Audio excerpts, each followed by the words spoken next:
Franquita et Bonita, ces deux jeunes mineurs, étaient tombés dans la prostitution à Manguil, un site balnéaire touristique de Tuléar.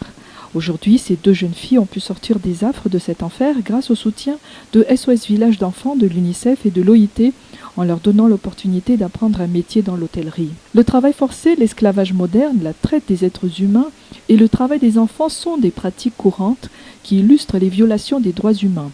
L'Alliance 8.7 est une coalition qui s'engage à accélérer et à intensifier les actions de lutte contre ce problème et à atteindre la cible 8,7 des ODD. Sa mission consiste à aider tous les membres de l'ONU à éradiquer ce fléau mondial, à éradiquer toute forme de traite des êtres humains. Madagascar adhère à cette lutte. Je voudrais vous dire combien cet atelier de planification stratégique est très important pour Madagascar aujourd'hui. Il ne s'agit pas simplement d'adhérer à un mouvement mondial ou de faire en sorte que Madagascar puisse être visible comme un pays pionnier. Il s'agit d'aller au-delà de ça. Il s'agit de voir comment nous sommes engagés pour combattre ces visages ô combien malheureux que nous montrons, non seulement vis-à-vis de notre peuple, mais vis-à-vis aussi de l'humanité.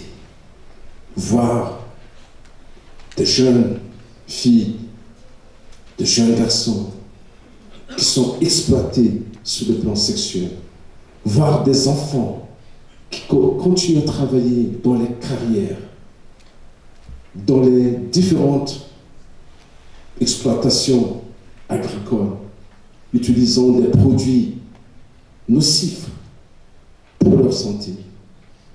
Voir des enfants qui sont plongés dans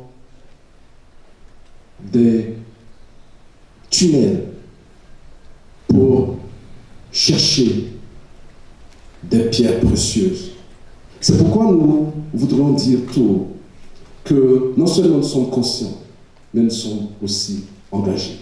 La Grande Île a adopté en 2015 un plan national d'action pour la lutte contre la traite des personnes, suivi d'une politique nationale sur les migrations et de la mise en place d'une base de données nationale sur la traite des personnes pour appliquer les conventions liées à la criminalité transnationale organisée, aux droits de l'enfant et aux droits des travailleurs migrants et les membres de leur famille, selon le Premier ministre Christian Tsaï.